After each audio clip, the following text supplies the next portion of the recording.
Hello everybody, welcome back to the FM24 European Journeyman Save. Nearly said FM25, that's been delayed to March. Anyway, we are starting the next season. We're still at Aston Villa, obviously. Let's see how we go. Yes, hello everybody, welcome to a brand new season in the Journeyman Save. We are in 2038, so next season will be 2039-40. How old will you be then? I will be pretty ancient. Anyway, because it's a new season, we have transfers to look at. And what we're going to do, unlike normal, is look at this screen, because here you can see we have spent £60 million on new players and have sold £195 million worth of player. We have done Aston Villa a absolute crackerjacker of a transfer window. I mean, we could just be known as the finance fixer. We've come in, they've got 131 million in the bank. They've still got 97 million left in a transfer budget. We've done really, really well. So I'm going to pick out the main ones that have gone and the main play. And we'll go through all the players that have come in. You saw the names there. Let's get into the ins. We'll do the ins first. They're more fun. So joining on a free transfer from Club Bruges is Christophe Baudart, a Belgian striker. I do love a Belgian in this save. He brings with him some competitiveness for the striker role. It was a free transfer at the end of his contract. Great finishing, great composure, great pace, great agility, good acceleration. Ticks all of the right boxes. Off the ball could be a little bit better, but generally I think get him in on a free, probably sell him for like 40 million if we don't use him that much. But overall, very happy with Christophe Baudart. Also plays all three positions behind the striker. If you can hear a weird noise, Ruud is just down here having a little scratch. So yes, that's what he's doing right there. And for those that don't know, I haven't kidnapped Ruud van Nistelrooy. Ruud is my dog. So named after Ruud van Nistelrooy, who is behind me on the wall up there. But yes, anyway, I get distracted. Christophe Baudart, hopefully he can be our Ruud van Nistelrooy. Next up, we needed central midfield options, and Christopher Rigg, or Chris Rigg, brings that in abundance. He develops spectacularly well in the game, and I have a universe where he has developed into one of the best English central midfielders I think I've seen at this point of the game. Now, he's only got 23 caps for England, but we've picked him up on a free transfer from Sunderland, where he's been for 16 years, so he's going to get a new challenge playing for Aston Villa.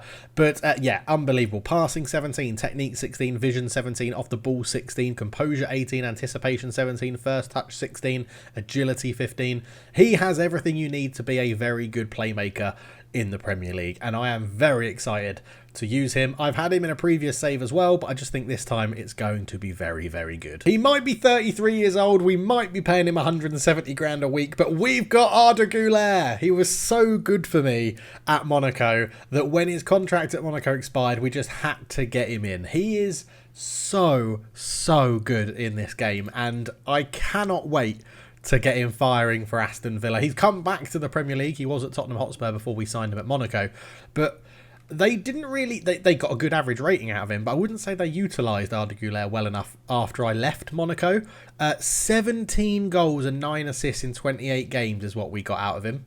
I'm really hoping he can replicate that in the Premier League. Our little pocket rocket, our midget dynamo, he's going to be incredible. I'm just so happy we've got... He's worth 32 million at 33 years old. It's just incredible stuff. 1 year contract, one and done. Thank you very much. Let's hope he scores lots of goals. Boosting us in midfield even further is Ronaldo Hurdle for £22 million from AC Milan. Really good. Again, looking to give us an option in central midfield. We knew that was where we needed to improve at the end of last season, and boy, I think we've gone and done it. Him and Chris Rigg will form a partnership, hopefully for us and for England going forward. But yeah, 22 million from AC Milan. They didn't want him after paying 41 million for him 4 seasons ago. They had enough. He's averaged around about a 6.8, 6.7, 6.8 every season with them. Before them, Atletico Madrid did pretty well, and they picked him up from Ipswich, who bought him from West Ham for big money. So 122 million in his career.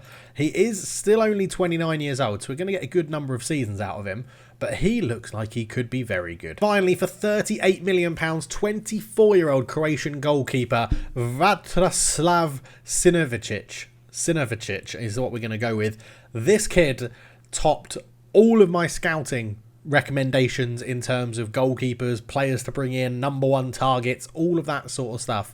He was just so much better than the other goalkeepers we had at the club. And for 38 million, I think could be a steal. 24 years old, good nationality, decent wage. He's got a contract for 4 years. I'm very excited about what he can do. Great ratings out in the Eredivisie for Utrecht as well since he's been there. I'm excited. He's excited. I hope you're excited as well. And deals that we're just about to get over the line. Wolfgang Delatrey. Remember this guy? You probably don't, but we bought him in to Malmo all those years ago, and he has been playing superbly well for them. And I thought we need some more options on the left wing. This guy is happy to move from Malmo to the Premier League and be a squad rotation player. He's waiting on a work permit. He should get that. And I'm very excited because he's probably going to actually come into the club as our best left winger, given that he's got stamina, agility, acceleration, balance, pace, dribbling and crossing. I'm actually quite excited about what he can do.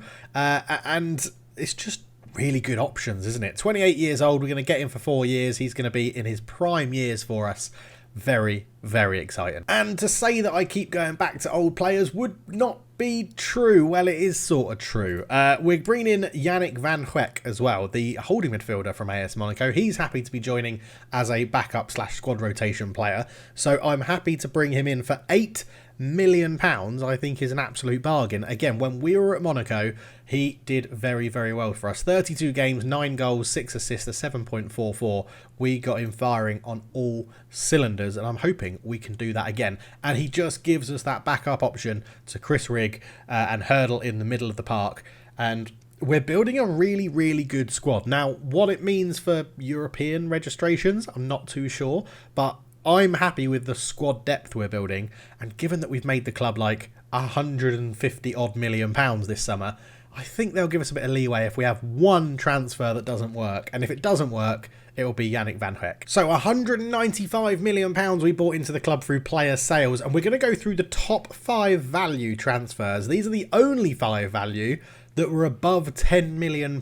So £10 million or more, and there's only 5 of them. That shows how many players we've actually sold in this window and how bloated this Aston Villa squad was. The first one that's left is Fraser Ralston, a player that you might not even know because I'm pretty sure he was out on loan last season at St Johnstone in Scotland. For £12.25 million, he has joined Sheffield United down in the Championship, and I don't think we're going to miss him all that much, to be honest, given the players we've got and what's happening. So yeah, we say goodbye to Fraser. The next one is Kofi Diallo. He moves to Birmingham, cross city rivals for £17 million. We deemed him just completely surplus to requirements, so he has gone. Did get a handful of appearances under us last year, 18 in the league, but generally never performed. He's played once, got 1 goal, but only got a 6.5 in the Championship for Birmingham as well. The Championship might be his level. He was pretty turd when he played for us, so not really going to miss him. Now, someone you definitely won't know, who we've got big money for, £18.25 million, Anto Quigley has joined Fulham. This is another player that was out on loan last year. For £1.3 million, he was on loan at Fulham. They decided to make it permanent. He's not played for them yet because the Premier League hasn't started. But he did play a lot for them last year and didn't do too badly. But this was someone that wasn't ever in my thoughts of getting back into the team. So we have shifted him on, got him out the door for pretty decent money. Then the 2 biggest deals are left. £29 million. We moved Aidan Borland off to Lazio. He was already thinking about his end of season options, what to do, wasn't thinking about signing a new contract. At 31 years old, we say goodbye to the Aston Villa stalwart. 1 year at Celtic as a youngster, then moved to Villa, and we've just got £29 million for him. We actually had a, what are they called? End of career testimonial, that was it. A testimonial game for him. So some old players came back for that one. But yeah, we've moved Aidan Borland on for £29 million. And then last but not least, Devante Lawrence moves from central midfield. Honestly, just an offer too good to turn down. West Ham paid us £40 million. And I think that's too much. He's good, don't get me wrong. He's a very, very good little playmaker that could do a good job. He is, 27 years old, so not too bad. But when you think we got Chris Rigg and Hurdle for a combined £22 million, to then get double that, pretty much double that for Devante Lawrence, I was happy to accept it. So Devante Lawrence has gone. He's probably the one we will miss. Played a lot for us last year, 32 appearances, 6.83 in the league, but a huge profit after we signed him from Cambridge. And I think a deal that was too good to turn down. So we say goodbye to Devante Lawrence. And those are the top 5 outs we've had. But you can see here the amount of players that we've got rid of. Only, what's that? Those 1, 2, bottom 5 on loan as well. Everybody else in this list went for money, which is just absolutely bonkers. And a massive clear out. Wally Yonk, probably worth a mention, obviously goalkeeper when we first joined the club. We quickly made him our number 2 after being our number 1 for so long, behind Rory Mahdi, so we sold him. Georgios Theodorou got a couple of games for us as well at centre-back and right-back. He's moved on as well. Who else do we probably know in this? Mark Upton, I don't think we knew very well. I think that's about it. Christian McFarlane has moved to Middlesbrough for £3 million, which basically sums up how crap he was and shouldn't be playing for us. So, yeah, not too bad, really. Well, a fantastic transfer window, a money-making transfer window, and we've brought in 5 really good players that are going to improve the first team squad, and 2 more to improve the first team sort of depth as well coming in. Is absolutely insane.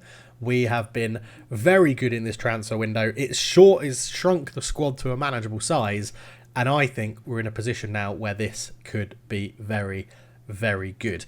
We are a little bit short at right wing back, so I think if we need to dip into the market again, that's where we'll go. But I'd like to have a look at how our registration things are going and what's going to happen. I'll do all that off camera, but for now I'm very happy with the squad, how it's looking, and everything like that. Oh, there was one that I missed. Why is he not in here? Did it technically go through last season? Yes, Morgan Van Dam joined, £38 million. This is a man that we've had previously as well. We had him at Malmo. AC Milan paid £4 million for him. I've got a good little stint out of him, and we've brought him to the Premier League for £38 million. We know he's very good. He's a very defensive centre-back, is what I'm trying to say there. Not the tallest, but is very good, aggressive, not too bad in pace. As we said, like very defensive, marks opponents tightly, stays back at all times, very good at marking, very good at tackling, very brave, good concentration, good aggression, all-round good centre-back. So very excited to see what's going on. And he's pleased to have joined and to play for Cultured Left Foot, which is absolutely lovely, isn't it? So there we go. I was wondering where he was. Now, we have played 1 game since the start of the season, the Community Shield. We beat the all-conquering Chelsea 4-3. What a game it was. Arda Güler scored 2, including the 4th in the 91st minute for us when they scored their 3rd in the 92nd minute. So we gave ourselves a 2-goal advantage. Chelsea were the better team, although we did play very, very well, and we went with the wing-back system, switched it halfway through, it's halfway through the second half to the 4-2-3-1 for a bit more of a solid defensive shape in front of the back 4, and we played really, really well, and it was good to see that this system actually worked. And since this game, we've improved the squad even further, so I'm excited to get this season started at the Bramley-Moore Docks Stadium against Everton, and we're going to see how we get on in this game. And then if there's time, we'll also play Man City, but I'll keep an eye on the recording length and see how it's going. Now, as I said, we've strengthened the team since this last episode, so Sinovic can come in goal, which means Charlie Biffin can drop to the bench. Ronaldo Hurdle has also come in, but I think he'll only get a place on the bench instead of Nos Bielli. Sinovic, Van Dam, Torres, George, Boucher, Nolan, Rigg, Barrett, Arda Güler, Lampe, Tomisak is a very good starting lineup. We've got Arda Güler who can float across the midfield as well. Just, it's so good to be playing with him again. I'm very excited. As I think you can tell, I'm still a little bit ill. I am recording this slightly in advance, but not too far in advance. But yeah, I'm a little bit ill still. Hoping to go. It's sort of now gone from being a headache and like feeling crap to just being nose blocked and runny nose and all that crap. So yeah, not very nice, but you know, we power through and we get these videos out for you guys. I expect a win because I think we're better than Everton. I'm expecting us to be challenging for the Champions League spaces. I don't think we've got enough about us to challenge actually for the league title yet. I don't think we're quite there as a squad. We're actually going to start attacking as well against Everton because I feel like we're the better team. I played the Community Shield quite quick as they knock that back to Boza and it goes to Rowe. And the good thing about the squad that we've built is that there's actually, oh, that's a good ball. Smith's in. They're 1-0 up. That's not a good thing about the squad I've built. But a good thing about the squad I've built is that it can very easily transition from the 3-4-3 to the 4-2-3-1, and I'm excited by that. But yeah, We've been done just by a long ball forward, which I think was meant for Fabry, but Smith got on the end of it. Sinovicic has conceded on his debut, which isn't great. But anyway, we've got a kick-off highlight, so let's see how this goes. Georges into Torres. Torres looks to bring the ball forward. Back to Georges. And I like the fact that the three at the back it encourages your defenders to bring the ball out from the back, which I think is good. Torres puts it forward. It didn't quite get there to Tomisek as Westwood goes long with the kick. Now, George is our tallest centre-back, so that's not the best place for their goalkeeper to kick the ball. But Tomisek is in from the ball from Lampe. He's put it past the post. Agonisingly close is what it said in the commentary. And I can't be disappointed with that bit of commentary because it was very close. Van Dam with the ball at the back. Up it goes to Arda I'm hoping that the Premier League won't be too physical for him. I don't think that really matters in Football Manager. You'd think I've been playing this game long enough, I'd know. Boucher. Oh, Arda Güler. Oh, what a goal from Arda Güler. He's just bent that round Westwood, and it was a lucky sort of bounce to get to him, but that is the sort of quality that Arda Güler brings to your team. Van Dam up the line to Boucher. Boucher puts it inside. A little deflecting off Schell. First time Arda Güler didn't even think about it. Bends it into the bottom corner. 1-1. And we've got another highlight. Everything's coming down this right-hand side to get Arda Güler involved. Boucher down the line to Güler. He's picked up a pocket of space. Tomisek's there for the cutback. He went for his second of the game. Probably should have passed. But I'm not going to be too mad at our little Turkish magician because he is superb. Boucher, good interception. Barrett goes out to Boucher again. A little stutter there for the game. But Boucher goes back to Sinovicic into Van Dam. Van Dam runs down the right, as we are encouraging our centre-backs to do, to make it a little bit wider. Rigg into Arda Güler. Turns into Boucher. Ball through. Tomisek's in. Oh, it's a really good save from Westwood. It could have been 2. And we are turning the screw on Everton. They've sort of scored a goal against the run of play, it seems. Arda Güler with the corner. Short to Nolan. Nolan back to Güler. Back to Nolan over the bar. One that's come off the training ground but didn't really work out. Westwood with a goal kick. Goes long. Good header in the middle there from Torres. Tomisak turns. Tomisak lays it out to Nolan on the left. Now, we're playing Nolan in a bit of a deeper role. He wants to be an attacking midfield left, but we're playing him as a wing-back to get the best out of his crossing and his pace. Oh, and his shooting as well. He's hit the woodwork, and Ibrahimovic can just clear that one away as under pressure from Arda Güler. We are on top, and we should be winning, let's be honest. Corner. Arda Güler swings it in. Van Dam challenged, but couldn't get there. Back in. George over the bar. Couldn't get his header down, and Everton are just about holding on. Half time then, 1-1. That Sian Smith effort at the beginning of the half for Everton is their only shot on target. So I think that shows you like how much we are dominating this game. Tomasek up front has been very wasteful in front of goal, so we're going to take him off, and we're going to bring on... In fact, you know what? We're going to bring on Badart. We're going to leave Lampe out on the left. I am a bit... we'll see. Am I worried? I don't know if I'm worried or not, to be honest. We have got a very good squad. But yeah, we're going to make that change to start the second half. So Badart on for his debut.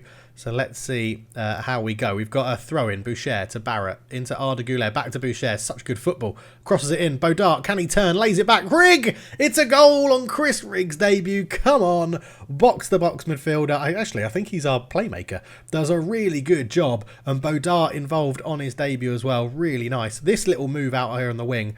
It was Boucher to Barrett, to Boucher to Güler, back to Boucher, put the cross in, Bodart turns, saw Chris Rigg on the edge, and then a left-footed rocket makes it 2-1. In the start of the second half, we deserved that for our first half performance, and we are playing very, very well. And I really like this system. I'm not really a fan of 3 at the back systems on Football Manager, but I think, and I've created this system, by the way. I thought of Ruben Amorim. I'm a Man United fan, the new Man United manager, and thought, how could I potentially get a 3-4-3 to work in Football Manager? And I've tried to give it a go, and it appears to be working. So with 20 minutes to go, we're going to take Barrett off. We're going to bring on Hurdle for his debut in an Aston Villa shirt, coming back to the Premier League. And I was thinking about potentially bringing John Nolan off. We haven't really got too many options we could bring on for him in that position. John Nash could go there, maybe Reece. Let's put Reece Heaton at left wing back and see how he gets on. But yeah, I am a little bit concerned about our wing back positions, I'm not going to lie. I think against potentially the bigger teams like your Man Cities, your Chelseas, Man Uniteds, people like that have done well in this universe, I do think that the wing backs may get caught out a little bit, but we'll have to wait and see. But we've built a decent squad and we're putting together a pretty good team. So all in all, I'm very happy with this Aston Villa squad. Man City are 5-0 up over Arsenal. That's quite the statement. As Sinovacic goes out wide to Boucher. Sam Boucher inside to Chris Rigg. Just dropping in and picking that space up as the deep line playmaker. Out it goes to Heaton. Fresh legs. Heaton comes forward. Can he whip in a cross? He does. Arda Güler is tiny, so won't win that one. But Boucher picks up the loose ball. Sam Boucher into Arda Güler. It's another one. It's 2 in the Community Shield. It's 2 on his Premier League debut for Aston Villa. Arda Güler is back, and I, for one, am very, very excited. I might have to buy a Turkey shirt with Güler on the back, because I collect football shirts. One day I might do a video on my football shirt collection, but I collect football shirts from places I've been in the world, and I've been to Turkey. So I'm due a Turkish shirt, and why not get Güler on the back?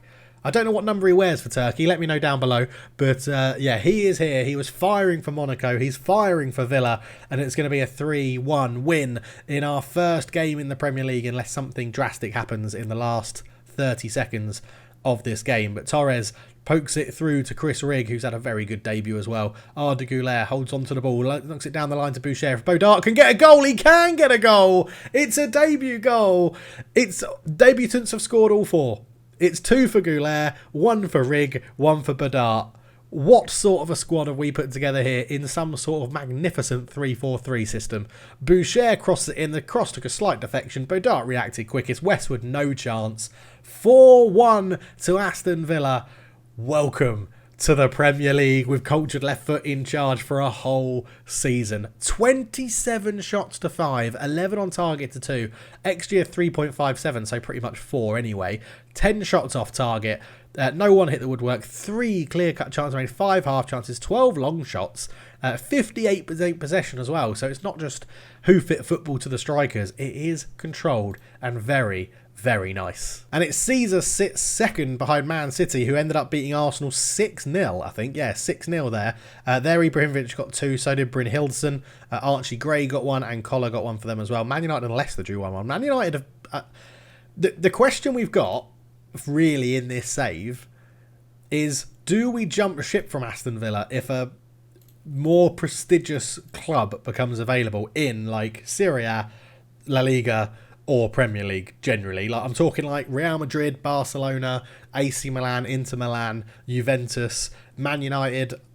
Man City would be tough. Liverpool would be sort of tough. Chelsea, I mean, they've been dominant, so that's the sort of person, that's the sort of question that we'll have to consider.